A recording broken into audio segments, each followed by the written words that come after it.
CHRONOS, a techno-thriller in 10 episodes, written by William Hearn. Narrated by the author. Episode 9. Exchange. Chapter 45. Early Tuesday morning, Christmas Eve. I'm back in the Range Rover, slumbering in the back seat, as Ruth skillfully navigates the small country roads. Collins had insisted I wear a hood for the first part of the drive, but I'm so tired that I probably wouldn't have seen anything in any case. I was asleep practically before we were out of the garage. We're heading back to the southeast of England, using only minor roads. Now that the police are looking for me, Collins is fearful of using motorways and major roads. Too many road cameras, he said, and I couldn't exactly argue with him. He also insisted on having someone drive me so that I could remain hidden in the back. I'm so tired in any case that I'm in no fit state to drive anyway. I'm carrying with me a memory stick, a very important memory stick. On it are the credentials required for getting access to the CHRONOS systems, email server, code repositories, forums, everything. And when I say everything, I really do mean everything, including the private wallet that links to several $1 billion worth of cube. I sleep deeply and don't rouse until just north of Potter's Bar, close to the M25, the perimeter motorway around London. I beg for a comfort break and Ruth complies, pulling into a 24-hour petrol station that has a toilet. I pull a hat tight down over my head and zip my jacket up to my chin in order to disguise myself from the CCTV cameras that undoubtedly monitor all parts of the station. I jump down from the Rover and head for the toilets while Ruth refuels the car. After I've done my business, I return to the car. Ruth is inside the shop, paying for the diesel. I look at the clock in the Rover's dashboard. It's showing 6:20 a.m. There's a payphone just to the side of the station. I know that I'm a fugitive, but there's someone I really need to call. I dash over to the phone box, drop in a couple of coins, and dial a number from memory. I hear the ringing tone. 1 ring, 2 ring, 3, 4. After 6 rings, the phone is picked up. A woman's voice answers, sounding dazed. Hello? Hi, Mum, I say. It's me, Tom. Thomas, are you okay? My mother responds, instantly awake. I'm fine, I reassure her. The police came round here last night, she begins to say. I know, I say, interrupting her. I don't have a lot of time right now, but I need you to know that it was self-defense. He attacked me. We struggled. I think he shot himself with his own gun. Thomas, you need to go to the police, says my mother. And I will, I reassure her. But there's something I must do first. I promise that as soon as it's done, I'm going to hand myself in and get this all straightened out. This thing you have to do, my mother says. Is it dangerous? I pause for a moment, pondering whether to reassure her by lying or tell her the truth. Yes, it is, I tell her. But I can handle this. I promise. I can fix all of this. I just need a little time. Suddenly, Ruth is beside me. She rips the phone out of my hand and hangs it up. People on the run from the police do not make phone calls, she says sternly. I was just calling my mother to say I'm okay, I stammer, embarrassed to be caught at the phone. Your mother? Says Ruth. You're even more of a fool. The police will be tracing every call to her, just in case you were stupid enough to call. Well, I guess that bet paid off. She pulls me away from the booth. Time to go, she commands. Chastised, I walk back to the car and get in. Ruth sits down at the wheel and we head off. Ruth drives for about half an hour, Then she pulls into a lay-by and opens her door. "Stay here," she commands, her Scottish accent far more pronounced when she's angry. She gets out and moves behind the car. I see her pull out a mobile phone and call someone. As an experiment, I try opening my side door, but find that it refuses to do so. I suspect that Ruth has turned on the child-proof locking in order to prevent me from wandering. Ruth talks on the phone for about 5 minutes, quite animatedly at times. Then she puts her phone away and gets back into the car. Without speaking, she starts the engine and we head off again. We drive another half hour through the suburbs of North London. Ruth then pulls into the car park of a closed-down supermarket. The supermarket, a victim of the recession, is boarded up with graffiti scrawled all over it. Weeds and wild flowers have begun to grow through cracks in the tarmac of the car park. The car park is deserted, save for a lone motorcycle parked neatly in the far corner, out of sight from the entrance. It gleams in the early morning sunshine and is obviously new. A pair of helmets and riding levers have been placed neatly on top of the bike. Ruth pulls up beside the motorbike. "We're switching forms of transport," she says, turning to me, "and all because of your stunt back there at the petrol station." I gather my stuff, and she lets me out of the Range Rover. She passes me one of the riding levers. "Put these on," she orders, "quickly." I do as I'm told. I take off my trousers and jacket and put the levers on. Ruth does the same.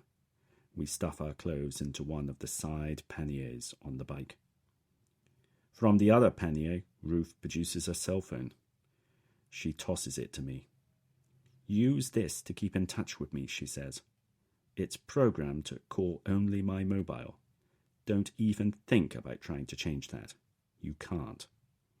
She then picks up one of the helmets and turns it upside down. A key falls out into her hand. She gets on the motorcycle and pulls on the helmet. She puts the key in the ignition and starts the bike. Its engine roars into life. She passes the other helmet to me. "Put this on and get behind me," she commands. I put the helmet on my head and do up the chin strap. I then awkwardly climb onto the bike. This is my first time riding one. I start to put my arms around Ruth's torso, but she says, "Use the handbar to hold on, please." I feel down behind me and grip onto the bar with both hands. "Off we go," Ruth says, accelerating the bike. "Don't you need to lock the Range Rover?" I ask as we pull out of the car park. Ruth shakes her head. "Someone will be along soon to take care of it," she says. Chapter 46. Tuesday evening, Christmas Eve.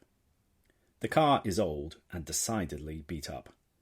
Its suspension is taking a pounding from the potholes in the dirt track I'm driving on that meanders through the forest. The car's headlights flicker every so often, and I worry that I'm about to be plunged into darkness. Given that there's absolutely no light outside, and will not be any for at least another 10 hours, that would be a problem. I stop at a fork in the road and peer at the instructions I've been given. I then get out of the car and do a quick pee behind one of the trees. Then I get back into the car, start it up, and take the track to the right. Earlier, from the comforting normality of a public park, I had called Nadia. I told her that I was ready to do the exchange. Cube for Max, Mina, and Phaser. We haggled over the venue for the handover, but eventually agreed to a remote location in Norfolk. Nadia specified the time of the handover and was insistent that I came alone and in the transport provided by the Bratva. This transportation I found in a side street in South London, a beat-up old Vauxhall with the keys in the ignition. A printed sheet of driving instructions lay on the back seat. While I was bargaining with Nadia, Ruth was busy too. She swapped the motorcycle for, who knows how, a large Mercedes SUV. If anything, it's more luxurious than the Range Rover she drove previously. Ruth and I agreed a rendezvous location for afterwards, situated far enough away from the site of the handover to give me time to check that the Bratva isn't following us. All I have to do is get Max, Fazer and Mina to the rendezvous point safely. We then all jump into the Mercedes and get the hell out of Dodge City, all the way back to Chez Collins. After another 30 minutes drive, I arrive at the handover location, an old gravel quarry. Judging by the state of the signage outside, the place has been closed for years. Through the dark, I can see the hulking shadows of old quarry equipment, slowly being eroded by nature. Inside the quarry, another car is waiting for me. It flashes its headlights, and I flash mine back, using the precise sequence that I was given. The front doors of the car open and two people get out. One of them is Nadia. The other I recognize as Dee. Both are dressed casually. I get out of my car and walk towards them. We meet halfway between the two cars.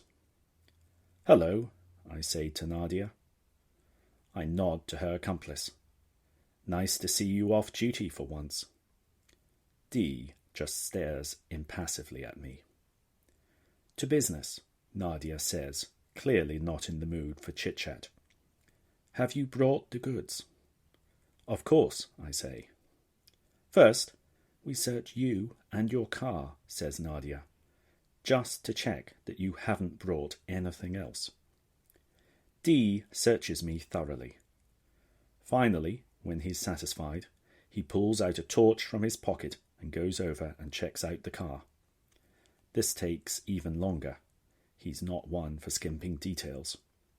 Eventually, though, he finishes his search and gives the thumbs up to Nadia. "Okay, show me what you've brought," orders Nadia. I pull from my shirt pocket the memory stick. "Everything you need to take control of Cube is on this," I say. "Passwords, security certificates, access to the source code, you name it, it's on here." Dee takes the memory stick from me. He pulls a tablet computer from his jacket pocket and plugs the stick into it. He waits for the stick to mount and then scans it for malware. He then opens a file browser and inspects the file directories on the memory stick. Apparently satisfied, he then passes it to Nadia. She takes a long look at the files, opening a couple and studying them for several minutes.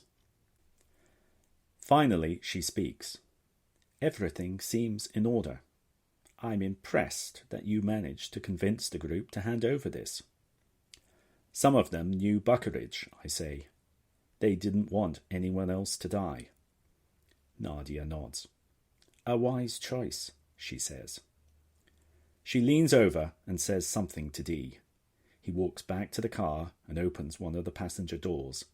He leans in and pulls Fazer, Mina, and finally Max out of the back. Their hands are bound and their mouths are covered with masking tape. Their clothes are covered with dust and grime. As far as I can recall, they're wearing exactly the same clothes they had on when they were abducted on Thursday morning. Without saying another word, Nadia and Dee get back into their car and drive off. I rush over to the trio. "Are you all okay?" I ask Max as I remove the gag from his mouth. "I'm okay, but Fazer isn't great," Max says. "The baby. Things haven't been going well." I look at Fazer. She's very pale. I remove her gag and the rope from around her hands. I feel her forehead. She's decidedly warm. Her breathing is shallow. "Let's get into the car," I say. "We've got to get as far away from here as possible." Everyone piles in the car and I turn the ignition, praying that the engine will start. It stutters for a moment and then roars into life. I put the car in gear and we head for the other exit out of the quarry, back the way that I came. The car bounces as we move onto the dirt track that leads into the forest. I drive as fast as I dare without risking breaking an axle. Max sits in the back with Fazer, holding and comforting her. Mina sits in the front, beside me. "How did they treat you?" I ask Mina. "Okay, I guess," she answers. "They gave us food and water. We were locked up somewhere underground. It was warm and dry, but very basic. We had 2 buckets, one for washing in and the other for use as a toilet." She shudders at the memory. "I am so looking forward to having a proper bath." "How is she?" I say, gesturing at Fazer. "Not good. Not at all good," Mina replies. "The stress of being held hostage so late in pregnancy. We need to get her checked out in a hospital as soon as possible." "Okay," I say, "but not anywhere around here. Nadia and co. are going to be looking for us shortly. We have to get far enough away from them before that happens." "Why would they be looking for us?" asks Max from the back seat. "Because Christoph is just about to lose control of Cube," I answer. "What do you mean?" asks Max. "There's a tripwire feature built into the CHRONOS servers," I say, keeping my eyes focused on navigating the bumpy road in front of me. "If anyone attempts to access the folder containing the Cube wallet of Mehmet Yilmaz, the servers reset their user passwords, invalidate access certificates, and reboot themselves. Anyone on the system at the time gets thrown off." "And why do you think they'll access that folder quickly?" asks Mina. "That's been their objective all along," I tell her. "This was never about control of Cube. The code is open source and is run on hundreds of thousands of computers around the world. The Bratva knows this. They know they can't control Cube. What they're after are the billions of dollars worth of Cube in the Mehmet Yilmaz wallet." As I drive, I imagine the change in Nadia's expression as she locates the wallet on the CHRONOS system and then is thrown out as the server reboots, and then the ever more frantic efforts to log back in as attempt after attempt with the supplied credentials fails. I permit myself a small smile of satisfaction, but only a very small one.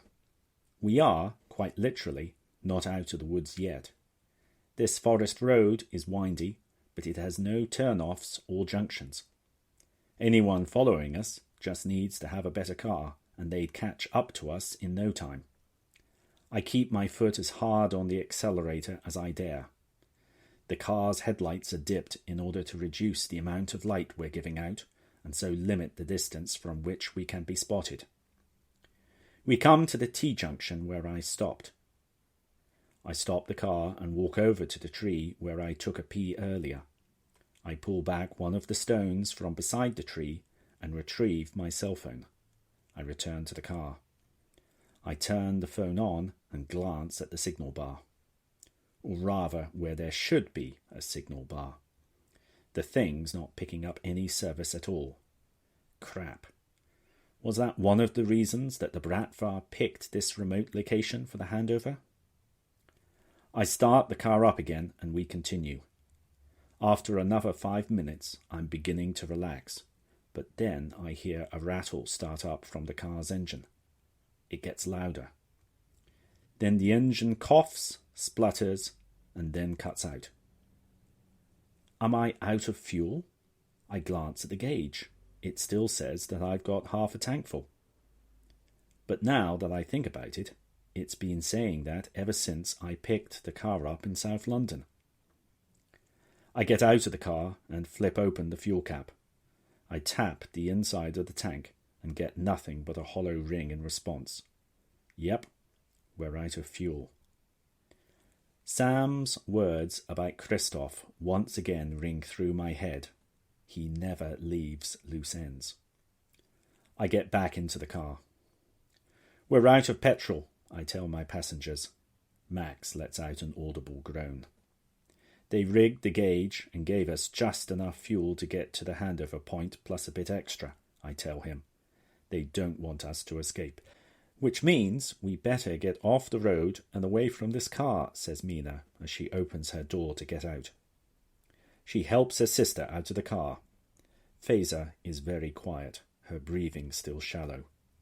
From the way that Mina is fussing over her, I can tell she's very concerned for her condition. I get out of the car myself and look about. It's total blackness in all directions. There are trees on both sides of the road, and I see no sign of lights or habitation. I pull out my cell phone and glance at the signal bar. It's still showing 0. Damn. How long before they come after us? Asks Max. I shake my head. I don't know, I reply. Not long, probably. I can't imagine that it will take them long to have triggered the tripwire feature. I see a light, shouts Mina, interrupting. She's pointing at something through the trees. We turn to look at what she's seen. Sure enough, there's a distant faint light shining from the other side of the wood. Then it disappears. 15 seconds later, it reappears briefly before vanishing again. Then we hear the low rumble of a foghorn. That's gotta be a lighthouse, says Max. We are close to the sea here, I say, thinking. I vaguely recall from my physics lessons that radio waves travel better over water than over land. Perhaps that means we'll get a signal for my mobile on the shore. Head towards the light, I shout to the others. We set off through the woods in the direction of the light, Max more or less carrying his wife. The forest undergrowth is dense and we make slow progress through it. I lead the way, trying to beat the vegetation down as much as possible to make it easier for the others to walk through it. After much scrambling, we make it to the other side of the forest. We find ourselves looking out onto farmland, and beyond that, the North Sea. Lying at the far end of a causeway, some way out into the sea, is the source of the light Mina spotted, a lighthouse. Seeing no other habitation, we decide to head for it. We clamber over the fence and hike over the field towards the lighthouse. On the causeway, our route is blocked by a tall, barbed wire fence and a metal gate. Danger. High tides. Absolutely no admittance to non-authorized persons, sternly warns a sign. We decide to ignore it. Combining our efforts, Max and I are able to force the gate open. We walk along the causeway, the sea lapping on both sides. The sky has cleared and the feeble moon provides a small degree of illumination. It seems as if the air is getting colder by the minute. I feel a hard frost coming down. We're all beginning to shiver. We need to find shelter and warmth soon. We reach the lighthouse. It's built on a rocky outcrop connected to the mainland via the causeway. There's a small cottage adjacent to the main tower. The home in times past to the lighthouse keeper, I presume, although, with all lighthouses now being fully automated, the house has long been empty. The doors to both the lighthouse and the cottage are padlocked, but we're able to break the one for the cottage open with a large stone. Inside, we find that the cottage has been gutted. It's now used as a series of storerooms. I find the connecting door to the lighthouse proper, it's not locked, and climb up the stairs. The inside of the lighthouse is in an even greater state of disrepair than the outside. The metal stairs are rickety and corroded in multiple places. The flooring on each level of the lighthouse isn't much better. At one point, I even have to cross a 2-meter hole in the metallic walkway by gingerly traversing a long wooden plank. The plank creaks as I inch along it, but holds firm. Where are health and safety people when you need them? Once at the top of the lighthouse, I pause briefly on the gallery to regain my breath and take in the vista. It's a cold, clear night, and I'm treated to a majestic nighttime view of the whole bay area. However, what really interests me is the reception state of my cell phone. I pull it out and rejoice. It's now showing a couple of bars of signal. I quickly call Ruth's number. She answers immediately. Change of plan, I tell her. Car's out of fuel. We're holed up in a lighthouse a couple of miles from the exchange point. A lighthouse? Says Ruth. I hear the clicking of keys in the background. She must be looking our location up online. Okay, I got it, she says after a few moments. I'll be there in 20 minutes. Great, we'll hold tight in the meantime, I tell her. I end the call and head back down the stairs. I skip down the steps, relieved to have made contact with Ruth. As soon as she gets here, things will be okay, I think to myself. My good mood dissipates the instant I rejoin the others in the cottage. Max and Mina are close to panic, as Fazer doesn't look at all well. She's sweating profusely, grimacing and groaning. Mina turns to me and shouts, "Where the hell have you been? Fazer's going into labour. Find me some supplies." Chapter 47. I race through the cottage, looking for anything medical. I do manage to find a first aid kit, though it is 5 years past its best before date. Mina snatches it out of my hands and rips it open. Inside, she finds a couple of bandages, some plasters, a bottle of antiseptic, and a pair of long-armed bandage scissors. "Better than nothing," she says, frisking through the contents. "Now, I need some water and blankets or towels, whatever you can find." There's a basin in one of the rooms. I turn the tap, but nothing comes out. I root around and find the stopcock. I turn the tap again, and this time cold water comes gushing out. There's a pail under the basin, so I fill it and take it back to Mina. Then I begin my hunt for blankets. I look everywhere in the cottage, but find nothing. I go into the lighthouse proper and search each of the small rooms on the 3 levels of the tower. One seems to have been used as a file store. It's full of bound, handwritten journals, written back in the days when the keepers were obligated to keep a log of the shipping that passed them. Another room is full of safety equipment, life belts, jackets, flags, and the like. The final one, on the highest level, is padlocked, and I have to go outside to fetch a rock in order to smash it open. Inside, I find a camp bed and a cooking stove plus gas canister. Someone has obviously been staying here recently. As it's Christmas Eve, they perhaps have somewhere better to stay at the moment. I try turning the gas on, but hear nothing. The canister is empty. There are a couple of blankets by the camp bed, and I grab them and bring them downstairs into the cottage.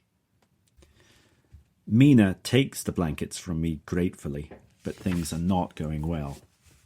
Fazer is lying down on the floor, Max's jacket under her, moaning. Max is kneeling beside her, holding her hand. Mina is trying to keep both of them and herself calm. "Don't worry," I say. "Help will be here shortly." I feel the phone in my pocket vibrate. It's Ruth calling. The signal is very weak within the cottage, so I go into the lighthouse and climb to the top to answer the call. "I'm by the gate to the causeway," Ruth says when I answer. "But we've got a problem." "What is it?" I ask. "Look at the causeway," she says. I look down at the causeway, or where the causeway was. Now there's nothing but sea. "The water's at least 1.5 meters deep," says Ruth. "I can't risk driving through it. The car would be swept into the sea in seconds." Double crap. "I'm going to look around for something else," Ruth continues. "See if I can find a boat or something to come fetch you." "Okay," I say. "But you should know that Fazer's going into labour, so when you do reach us, We're going to have to transfer her very carefully. I hear a faint Gaelic curse from the other end of the line as Ruth swears under her breath. It keeps getting better and better, says Ruth. Okay, we'll head straight to a hospital as soon as I pick you up. She hangs up. I see the headlights of the Mercedes come on as Ruth starts the engine up. I watch as they move into the distance. I slam the railing in frustration. Damn the tide. We were so close to being rescued. I consider alternatives to sitting and waiting for Ruth, but fail to come up with any. Even though the causeway is no more than 100 or so meters long, there's no way that we can cross it when it's submerged. Swimming the distance is not an option. Phaser's in no condition to move right now, and the freezing water would likely paralyze us within seconds. Like it or not, we're marooned until Ruth can find a way of rescuing us. I plod back down the stairs to rejoin the others. Max stands up and comes over to me. How are things? I ask. The contractions seem to have stopped, he answers. We've got a bit of breathing room. For now, at least. There's been a delay, I tell him. The tide's come in, completely flooding the causeway, so Ruth can't get across. She's looking for a boat to come fetch us. Max nods. He runs a hand wearily through his hair. I guess we're going to be here a while yet, he says. Just as well the Bratva don't know where we are, I say. Or do they? I think to myself. They planned for the car to run out of fuel, so surely they must have been intending to recapture us after the exchange. But to do that, they would need some way of tracking us. I catch sight of Phaser's jacket. It's not the one that she had on the night she was taken from London Bridge. Where did this coat come from? I ask, gesturing at Phaser's jacket. Christoph had a spare one, Max says. The coat she had with her wasn't very warm. This one was better. Let me see it for a moment, I say, fear beginning to stab at my chest again. I pick it up and examine it all over. Halfway down one of the sleeves, I feel a small bump. I tear the cloth with my teeth and extract something small. It's covered in plastic and not much larger than a 2-piece drug capsule. One end has a blinking red light. Max and I stare at it in horror. We both know what it is. Tracking device, Max says grimly. I drop it on the floor and grind it to pieces with my boot. The tracker is destroyed, but has the damage already been done? Wait here, I tell Max, and I race out of the room and head up the stairs. Once at the top, I frantically scan the bay. Everything seems quiet. Then I notice 2 shapes on the water, out to the west. I narrow my gaze. I realize that they are boats. Boats that are moving slowly but steadily towards us. In a beat, I realize what this means. We've been found by the Bratva. That was episode 9 of CHRONOS, written by William Hearn and narrated by the author. For more information about this novel, including how to obtain an ebook or printed hardback copy, please visit the website at chronosthenovel.com. This audio recording is licensed under the Creative Commons Attribution Non-Commercial Share-alike 4.0 International License.